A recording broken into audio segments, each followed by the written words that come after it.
In today's video, we'll be covering some essential logarithm tricks that are very useful to simplify logarithm problems. As long as you have a fundamental understanding of logarithms, you should be able to follow along. If you want an introduction to logs or just want a refresher, I've made a video on that too, which you can watch first and then come back to this one later. And we'll see how logarithm tricks and rules allow us to simplify these problems very quickly. Alright, let's get started. So, here's the first question. Find log 6 of 5 using only log 10 on your calculator. This is actually quite a common problem. Your calculator might actually only have log 10, which is sometimes denoted just log, or it might have just natural log. And there's actually a specific trick that we want to use for this one.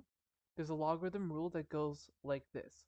Log a of b divided by log a of c is equal to log c of b. So essentially you can see whenever we divide two logarithms with the same base like this, whatever we have that we were taking the logarithms of become the base and argument of the logarithm. So essentially using these numbers inside the logarithms, we can create our own base and our own argument sort of for the logarithm. Let's see that in action for this question. We can have log 10 of 5, and if we divide this by log 10 of 6, same thing happens here. This a will go away. So this is going to be equal to log 6 of 5, and whatever is in the denominator becomes the base. Alright, this is problem 2. So it asks, what is log 2 of 9 times log 3 of 8? Now looking at these immediately, we'll see that log 2 of 9 by itself doesn't really make sense. We can't simplify that further necessarily. And log 3 of 8 similarly doesn't make much sense. Well, the trick that we want to use here is using the rule that we used for the previous problem, inverted. So log 2 of 9, we know from the previous rule, so I'll write it down here again. And we want to use this rule but in reverse. So we have log a of 9 divided by log a of 2. Alright, so what's the use really of writing it like this? Well, let's do the same thing with log 3 of 8. Now this product essentially becomes log a of 9 over log a of 2 times log a of 8 divided by log a of 3. So if we switch the numerators, we get log a of 8 divided by log a of 2 times log a of 9 divided by log a of 3.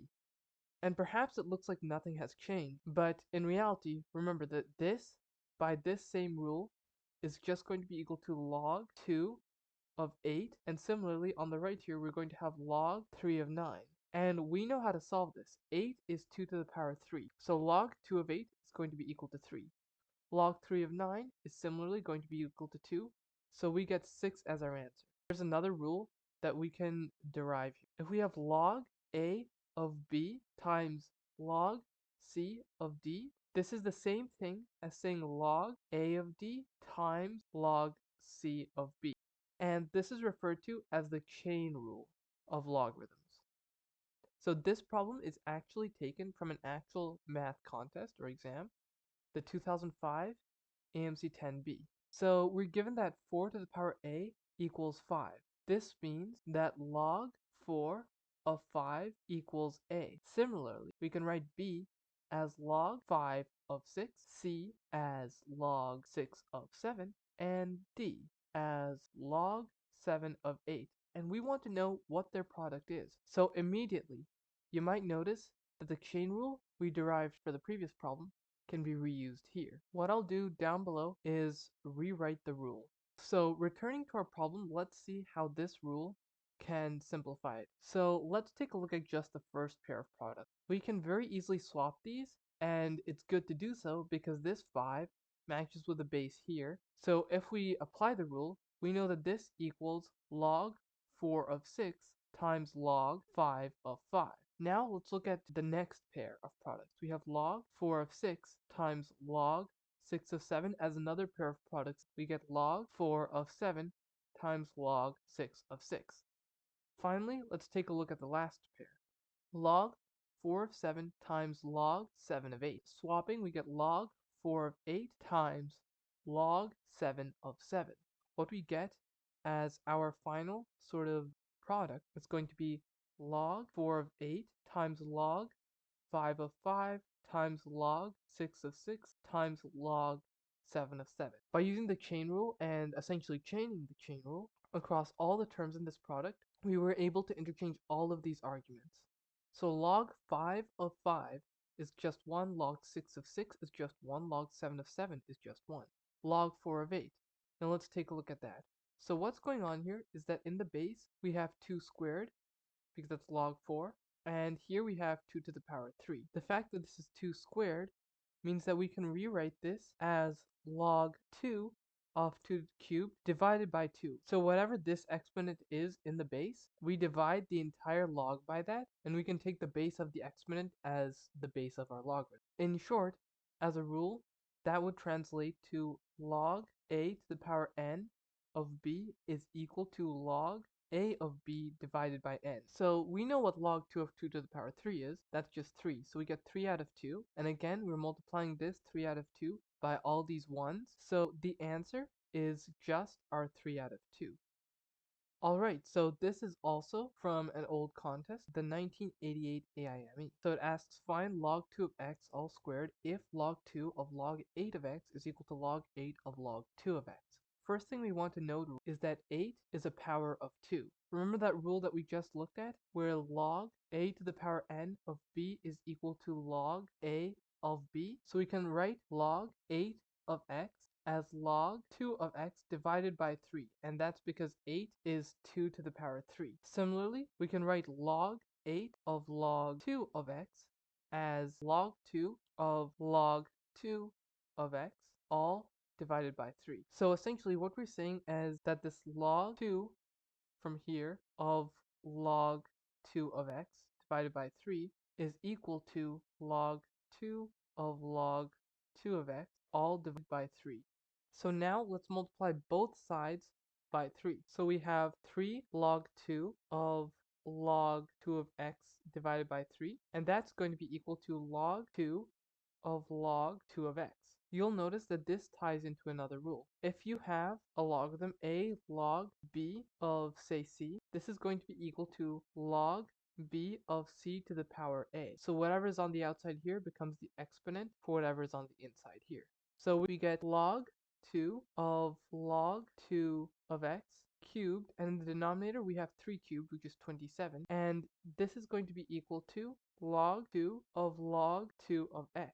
Now, if we make both sides an exponent of 2, then the logs cancel. So essentially what we do is 2 to the power log everything on the left side equals 2 to the power log everything on the right side, and that log being these right here.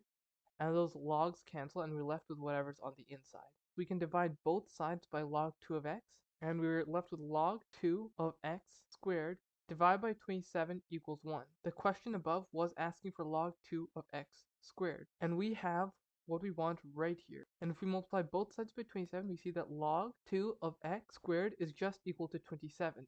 Alright, so here is the final problem in the series. So this is the sum side. This means every term will be summed, and the I goes from 1 to 7. So let's write out the first few terms. The first term is 1 divided by log 1 of 5040. Then we multiply by 1 over log 2 of 5040, and so on and so forth until 1 over log 7 of 5040. Alright, so here we want to use the reciprocal rule. So the reciprocal rule states 1 over log a of b equals log b of a. So we get to swap the bases around when we take the reciprocal of a logarithm.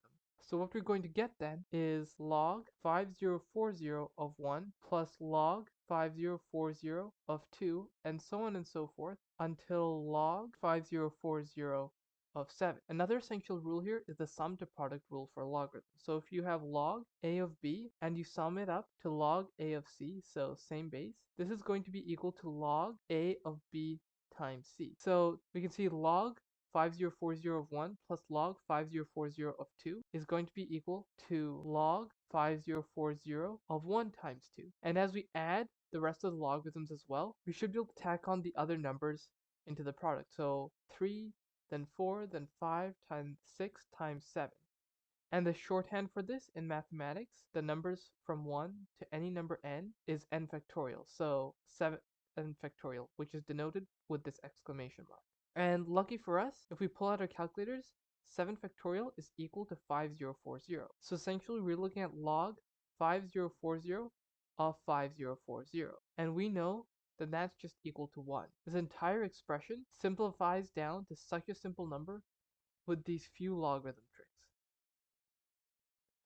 Alright, thank you for watching, and I hope that this video was really helpful. Again, if you want a refresher on what logarithms are and their basics, I've made another video on this in the part 1 of this series, which I've linked in the description below. If you want a refresher on logarithm rules extensively with examples, I've made another video, which was part 2 of this series, and it's also linked in the description. And with all that said, thank you for watching.